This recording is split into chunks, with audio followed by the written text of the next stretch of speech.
anyway, so, and you see a lot of these things arise from the attitude to mathematics we have, because for Bohr the quantum wave function was merely an algorithm from which we can compute results of measurements and actually probabilities for the results of measurements. So Bohr was not saying that the quantum mechanics is a description of reality, and maybe the Bohr view was consistent. Certainly David Bohm liked very much Niels Bohr. So he felt that it was a very sophisticated view. Yeah. But Bohm was dissatisfied because Bohr said things like, in quantum mechanics we are always dealing with the phenomenon, Yeah. but we cannot really analyze the phenomenon. So if I'm measuring position, then I guess the phenomenon will reveal me it could be a pointer value,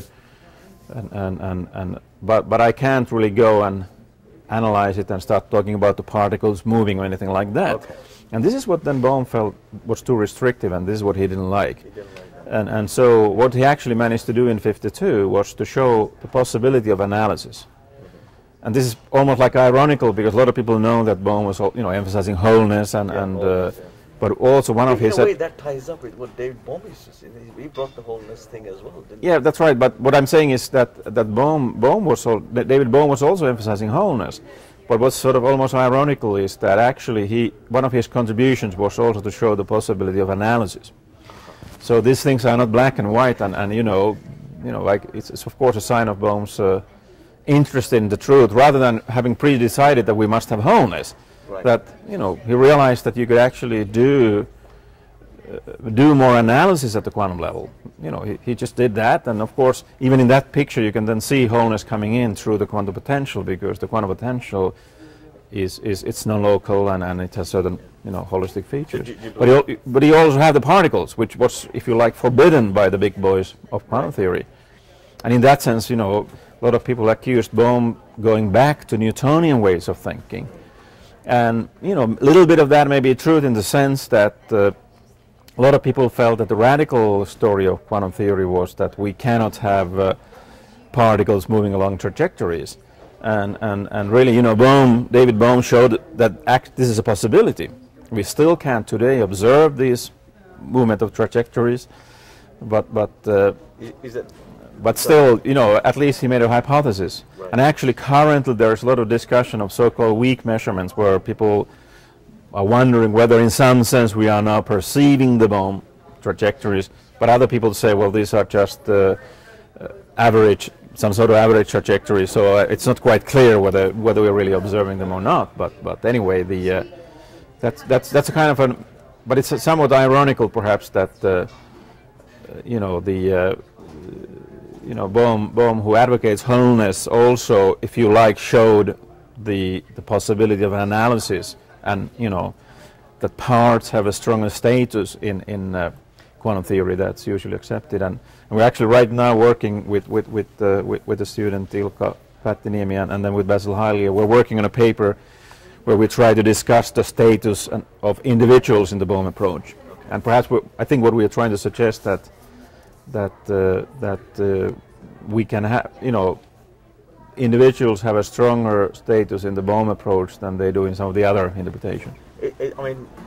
I keep getting this feeling that his way of looking at is kind of pushed aside by the more sort of physicists in the world, at large here. Well, yeah, it's a tricky question, because of course, is it really recognized? Well, it is in a sense, but you see, I think 20 years ago, people, many people got interested in Bohm's work, but they liked the more simple version of it, where they emphasize the so-called guidance condition, and they do not think that this quantum potential is so important. Okay. And this approach is called Bohmian mechanics, and it has many advocates, and a lot of people do very good work with it. Yeah. Is it because this quantum potential seems to enter into the physical realm? No, I think the people feel that the quantum potential is more a kind of a classical way of thinking, because you can write an equation that looks very much like Newton's equation with an extra force added Yeah. to it. and as a kind therefore of guiding wave, yeah? Yeah. No, it's the quantum potential, you see. But isn't the quantum potential the kind of a guiding wave? You calculate the Guiding quantum equation, potential from this pilot wave, if you like, or Okay. actually from the wave function. Okay. And so but still, so I think quite a lot of people felt that Bohm preferred this version which has this quantum potential in it. And many people feel that this is a little bit like classical and sort of too Newtonian. But then it seems to me that actually they are ignoring what Bohm himself then later on said about the quantum potential. You see, I think... Is that where the non-locality and... Well, yeah, that comes into it, but you see the... with John Bell and others. You see, one of the strange things, if you look at the mathematical equation of quantum potential, you see that this potential only depends on the form of the wave. Okay, not on the amplitude. It has no amplitude. Yeah, well, it has an amplitude, but because the amplitude is both in the numerator and the denominator, it cancels out. Okay. And then what you do you take the second spatial derivative of the amplitude. So the quantum potential really depends on how the form of the wave or the shape of the wave, rather than its size. And it means that a very small wave can have a same effect as a very big wave. Right. What's important is the change, the form. And now Bohm later on realized that maybe what's really going on is that this quantum field is informing the energy of the electron. Okay. Analogously, less radio wave is informing the ship. The radio wave doesn't push and pull the ship. It's actually putting form into the energy of the ship.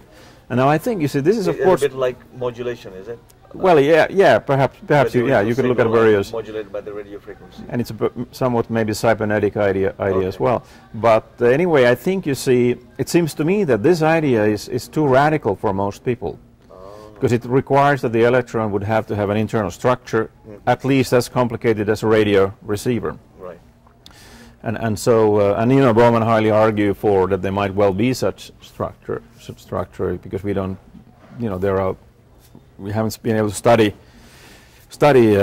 spatial scales yet in physics, and so in a way, I think actually that I think people are not fair to Bohm by blaming that the quantum potential is too classical. I think maybe what they should say that it's just too bizarre. Their idea of this, Bohm and Hiley call this active information, the idea that the wave function, or the wave function, the mathematical wave function describes this field that is real objectively. It's an exotic field because it's defined in configuration space. So for two particles, it's no longer, you can't think of it as analogous to a water wave.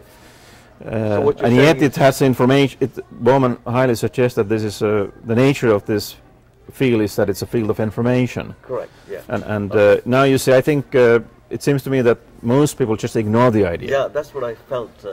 And the irony is that they call, well, this is too classical, because it's actually not classical. Like, well, some people say, well, look, and actually I said it in I did my PhD in '92, considering partly the notion of active information and the relevance to cognitive science. And I noticed that some of these analogies are actually mechanical in the sense that, the